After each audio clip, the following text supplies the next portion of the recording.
parang ako po ay napakamot ang ulo dahil po naano po kami, nabudol kami. Nabudol po kami, na-scam po kami. Naskam. So yun po guys, bago po natin ipagpatuloy ang panood ng short or ng clip na ito, ay ito po yung pag-uusapan po natin, just a heads up po. Ito po ay tungkol nga po sa sinabi ni Tech June na nabudol nga daw po sila. Alamin po natin kung bakit nga ba sila nabudol. So tara po, panoorin po natin itong clip, intindihin, tapos magbibigay po ako ng aking opinion. Kasi naalala nyo po mga katekram, nung nakausap po natin si Nanay Apple last time, nabanggit po niya, kasi kukunin po nila yung card at saka yung ID. Ang sabi po ni Mami A, ay doon daw po sa Manila mag-aaral. Yes po. Ano naman po kami, sobrang okay kami dahil nanay niya yung kasama niya. Kasi yun naman talaga ang dapat. Bumalik ka sa sa biological mother mo dahil wala siya yung may rights. Siya yung pwedeng umano sa'yo. Kumbaga, diba? Gumabay sa'yo. So, ako po personally, all this time, alam ko po, dun siya nag-enroll. Dun po siya pumasok. Pero, hindi na po natin ilalam kung saan po yung specific po na school for privacy reason. Tapos po, nalaman-laman, ito na po yung budol, no? Nalaman-laman po namin, nasa Pampanga po pala naka-enroll. Boom! Boom! So yun pala yung sinasabi ni Taekyo na budol, kasi all this time nga po iniisip nga po nila at maging tayong mga viewers, iniisip natin na doon nga po mag-enroll si Dave sa Manila kasi andun naman daw po siya. Pero yun nga, nalaman nga po nila kalaunan na andun lang pala si Dave sa Pampanga. Ayan, so boom talaga, isang budol. So ipagpatuloy po natin. Ano yan? Ano yan? Totoo ba yan? Tita Ma'am, ba't gano'n naman? Nabudol nga tayo. Ano ba yan? Ba't gano'n? Katekram, ano na nga yung problema, ba't nambubudol pa? Gusto lang nating makipag, di ba? Binigay natin yung card. Sige, di ba? Kailangan ng bata yan eh. Tapos hindi pa rin pala honest yung yung Sinungaling. Sinungaling to nagyan. Ang sarap kurutin. Ang sarap kurutin sa singit. Pero relax lang po kayo katekram. Ito lang po yung nabanggit ko, hindi para po ma-stress kayo, kundi po para po malaman ho natin na ito po, dito po sa problema na to, kung sino po yung mga totoo at hindi. Sino yung kayang tumindig sa katotohanan at sino yung mga nasa lugar ng pagsisinungaling, pagtatakip. Di ba? Parang yun lang naman po ang punto dito katekram. Wala naman kami hinahabol kung saan po siya mag-aral, no? Karapatan ho nila yon. Pero ang sa akin lang, bakit kailangan magsinungaling? Pero nag-isip-isip po ako kanina kung bakit. Halimbawa pumunta si Nanay Apple dito. Siyempre mainit tayo kay Ninong F eh.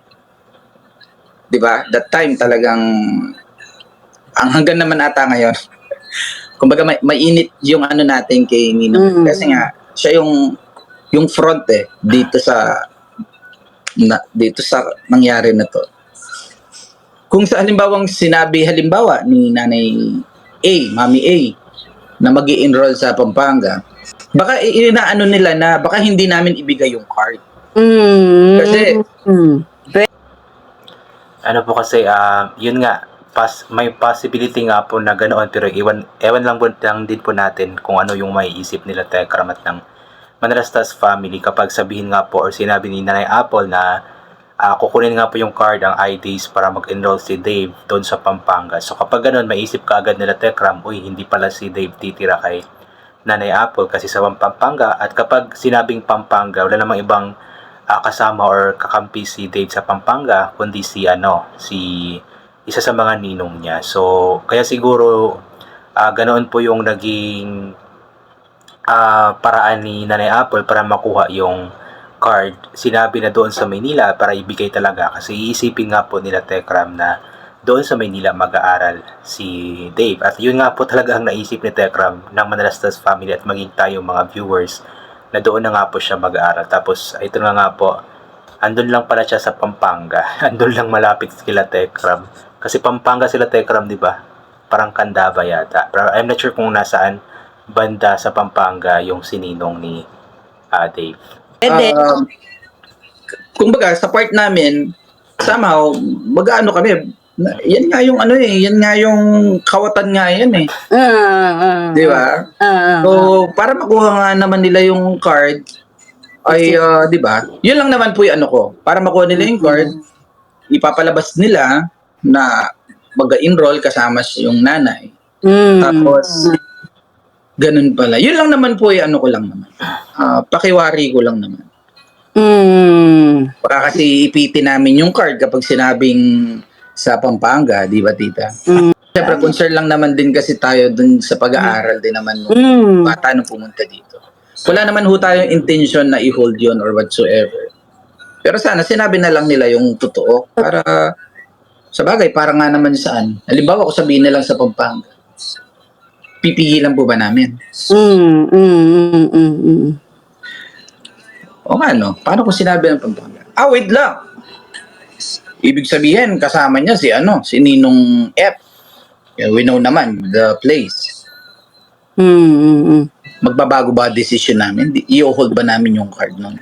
So yun nga po, yun yung katanungan nga po na maging ako hindi ko alam kung ano yung sagot, at tanging sila Tekram at ang Manalastas family nga lang po ang mga nakakaalam kung ano nga ba ang sagot doon kung sakali na sinabi nga po ni Nanay Apple na sa Pampanga mag-enroll si Dave. So kung ano pa man po, ipag-pray na lamang po natin na kung nasan man po si Dave ngayon, kung totoo man po na nasa Pampanga siya nag-aaral at nandun siya nakatira sa kanyang Ninong F, ipag-pray na lamang po natin na maging maayos po siya doon. At sana yung pagiging konsentidor nga po na sinasabi nila Tekju, nila Tekram,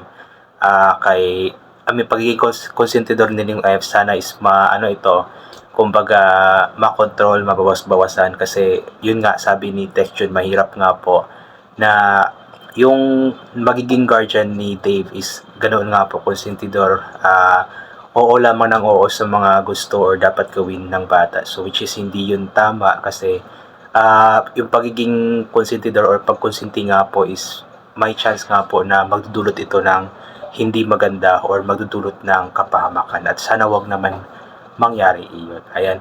So yun nga po, I think hanggang dito na lamang po muna itong gagawin na reaction video. So thank you so much po sa lahat ng mga palaging bumabalik sa aking YouTube channel. Sinulit ko nga po palagi na ugaling po natin magdasal, magpasalamat sa lahat ng mga bagay na ating natatanggap kahit na hindi po natin ito hinihingi. Kasi nga po lahat ng mga bagay na meron tayo ay kaloob sa atin ng ating Panginoon. At wala ang mga bagay na ito kung hindi dahil sa Kanya. Then always bring pa yung kapote, sombrero para hindi po tayo mabasa or mainitan. Then always take vitamin C po. So God bless po and bye for now po.